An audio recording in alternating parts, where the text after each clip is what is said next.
Hello, I am doctor John, consultant neurosurgeon Maulana hospital. നമ്മളിന്ന് സംസാരിക്കുന്നത് back ഏക്കിലെ ഒരു സ്പെസിഫിക് കോസിനെ പറ്റിയാണ്, ഡിസ്ക് ബൾജ്.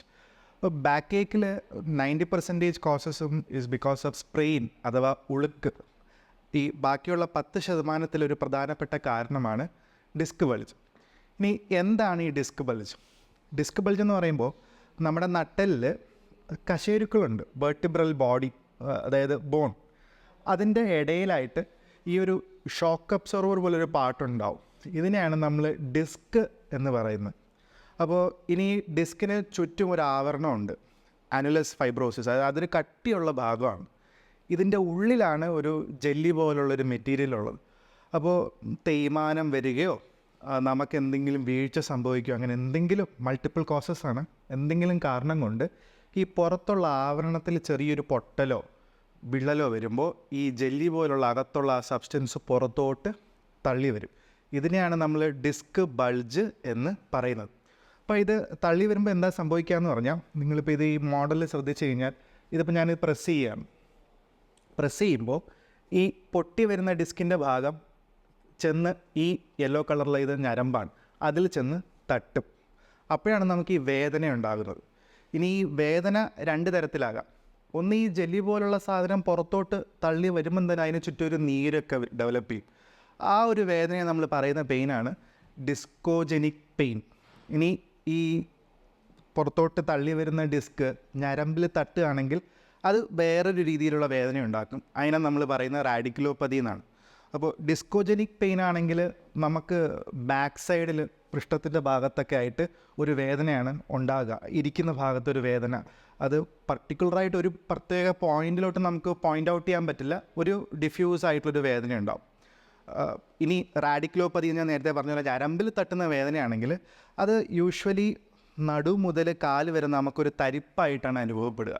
ഒരു ഇലക്ട്രിക് ഷോക്ക് പോലെ ഒരു സെൻസേഷനോ, നമ്മൾ വളയുകയോ നിവർന്ന് നിൽക്കുകയോ ഒക്കെ ചെയ്യുമ്പോൾ അതുപോലൊരു വേദനയായിട്ട് ഡെവലപ്പ് ചെയ്യും. അപ്പോൾ ഇതിൻ്റെ ഈ ഡിസ്ക് ബൾജ് വന്നെന്ന് കരുതി കഴിഞ്ഞാൽ അതിൻ്റെ ഒരു ട്രീറ്റ്മെൻറ്റ് എന്താണെന്ന് പറഞ്ഞാൽ മൾട്ടി ഡയമെൻഷണലാണ്.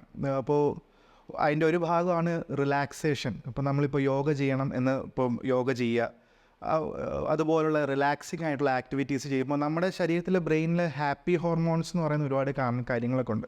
അപ്പോൾ അത് റിലീസ് ചെയ്യുമ്പോൾ നമുക്ക് ആ പെയിനിലൊരു റിലീഫ് കിട്ടും. രണ്ടാമത്തെ ഭാഗം എന്ന് പറയുന്നത് മരുന്നുകൾ, മെഡിക്കേഷൻ.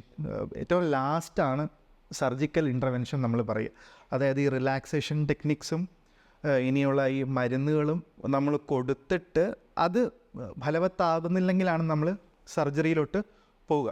അപ്പോൾ ഇനി സർജറി പ്ലാൻ ചെയ്യുകയാണെങ്കിൽ എന്താണ് അതിൻ്റെ കാരണം, ഇൻഡിക്കേഷൻസ് നമ്മൾ പറയുന്നത് മെയിനായിട്ട് ഇപ്പോൾ സഹിക്കാൻ പറ്റാത്ത വേദന, മരുന്ന് കഴിച്ചിട്ടും ബാക്കിയുള്ള തെറാപ്പിയൊക്കെ ചെയ്തിട്ടും ബാക്ക് ഏക്കിലോ അല്ലെങ്കിൽ ഈ കാലിലോട്ടുള്ള തരിപ്പിലോ തീരെ കുറവില്ലെങ്കിൽ നമുക്ക് പിന്നെയുള്ള ഒരു ഓപ്ഷൻ സർജറി തന്നെയാണ്. രണ്ടാമത്തത്, ഇനി നമ്മൾ ഇരിക്കുന്ന ഭാഗത്ത് ആ ഭാഗത്തൊക്കെ നമുക്ക് തൊടുമ്പോൾ അറിയായിക, അതായത് ലോസ് ഓഫ് സെൻസേഷൻ. അതിന് നമ്മൾ ഇംഗ്ലീഷിൽ പറയുന്ന മെഡിക്കൽ ടേമാണ് സാഡിൽ അനസ്തീഷ്യ.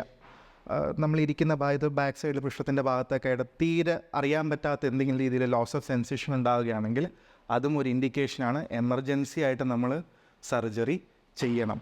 വേറൊരെണ്ണം, നമ്മുടെ കാലിപ്പോൾ നമ്മൾ താഴെ ചവിട്ടുമ്പോൾ നമ്മൾ ഈ രീതിയിലാണ് ചവിട്ടുക, നമുക്കൊരു ഹോൾഡ് കിട്ടും കാല് നമ്മൾ സാധാരണ രീതിയിൽ ചവിട്ടുമ്പോൾ. ഇനി ആ ഹോൾഡ് കിട്ടുന്നില്ല, കാലിങ്ങനെ ലൂസായിട്ട് താഴോട്ട് വരികയാണെങ്കിൽ അതിന് നമ്മൾ പറയുന്ന ഫുഡ് ഡ്രോപ്പ് എന്നാണ്. ഇങ്ങനെ ഫുഡ് ഡ്രോപ്പ് ഉണ്ടായാലും ഉടനടി സർജറി എമർജൻസി ആയിട്ട് ചെയ്യേണ്ട ഒരു ഇൻഡിക്കേഷനാണത്.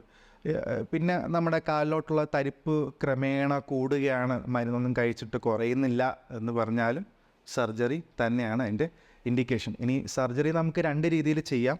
ഒന്ന് ഓപ്പൺ സർജറി അല്ലെങ്കിൽ എൻഡോസ്കോപ്പിക് സർജറി. അത് പേഷ്യൻറ്റിൻ്റെ പേഷ്യൻ്റ് ടു പേഷ്യൻ്റ് വേരി ചെയ്യും. ചില പേഷ്യൻസിന് എൻഡോസ്കോപ്പിക് സർജറി ആയിരിക്കും ബെസ്റ്റ്, എന്നാൽ ചിലർക്ക് അത് നമ്മൾ ഓപ്പൺ സർജറി ആയിരിക്കും പ്രിസ്ക്രൈബ് ചെയ്യാം. ഇനി ചോദിക്കുന്ന ആൾക്കാരുണ്ട്, ഇനി ഈ സർജറി എങ്ങനെ ഈ ബാക്ക് ഏക്ക് പ്രിവെൻറ്റ് ചെയ്യാമെന്നുള്ളൊരു കാര്യം ചോദിക്കുന്ന ആൾക്കാരുണ്ട്. ഇപ്പം എങ്ങനെയാണ് ഇതിൻ്റെ പ്രിവെൻഷൻ മെയിനായിട്ടെന്ന് പറഞ്ഞാൽ, ഒന്ന് മെയിൻറ്റെയിൻ ചെയ്യുന്ന പോസ്ചർ, നമ്മുടെ പോസ്ചർ മെയിൻറ്റെയിൻ ചെയ്യുന്നതാണ് ഏറ്റവും പ്രധാനപ്പെട്ട കാര്യം. പോസ്ചർ മെയിൻറ്റെയിൻ ചെയ്യുന്ന പറയുമ്പോൾ നമ്മൾ എപ്പോഴും നമ്മളിപ്പം ഇരുന്ന് ഡെസ്ക് ജോബുള്ള ആൾക്കാരാണെങ്കിൽ what we usually do is നമ്മൾ ഇരിക്കുമ്പോൾ നമ്മുടെ പോസ്ചർ ഓട്ടോമാറ്റിക്കലി ബാക്കിലോട്ട് ഫ്രണ്ടിലോട്ട് ഇങ്ങനെ വളഞ്ഞ് വരും. അത് മാക്സിമം അവോയ്ഡ് ചെയ്ത് മാക്സിമം നമ്മൾ ചെയറിനെ സപ്പോർട്ട് ചെയ്ത് ബാക്കിനൊരു ഹോൾഡ് കൊടുത്തിട്ട് ഇരിക്കാനായിട്ട് മാക്സിമം ശ്രമിക്കുക. ഇനി ലോങ് അവേഴ്സ് സിറ്റിംഗ് പൊസിഷനിലാണെങ്കിൽ we have to take a little break in between. എന്നാൽ നമ്മൾ എണീറ്റിട്ട് ആ ഒരു മസിൽ റിലാക്സേഷനൊക്കെ കൊടുക്കണം. ഇങ്ങനെയൊക്കെ ചെയ്യുമ്പോൾ എന്താ സംഭവിക്കുക എന്ന് പറഞ്ഞാൽ, ഈ ഞാൻ പറഞ്ഞ ഡിസ്ക് എന്ന ഭാഗത്തിലോട്ടുള്ള ബ്ലഡ് സപ്ലൈ, അതിന് ചുറ്റുമുള്ള ബ്ലഡ് സപ്ലൈയിലൊക്കെ ഒരു ഡിഫറൻസ് കൂടും. അപ്പോൾ അതുകൊണ്ടാണ് ഈ പോസ്ചർ മെയിൻ്റനൻസും ഈ കാര്യങ്ങളൊക്കെ പറയുന്നത്. പിന്നെ മാക്സിമം നമ്മൾ വീഴ്ചകൾ അങ്ങനെയുള്ള കാര്യങ്ങളൊക്കെ അവോയ്ഡ് ചെയ്യുക. ഇനി ഇതുമായിട്ട് ബന്ധപ്പെട്ട് നിങ്ങൾക്ക് എന്തെങ്കിലും മെഡിക്കൽ സംശയങ്ങളുണ്ടെങ്കിൽ തീർച്ചയായിട്ടും ഈ താഴെ കാണുന്ന നമ്പറിൽ കോൺടാക്റ്റ് ചെയ്ത് കഴിഞ്ഞാൽ അതിൻ്റെ ആൻസർ നിങ്ങൾക്ക് കിട്ടുന്നതാണ്. Okay, thank you.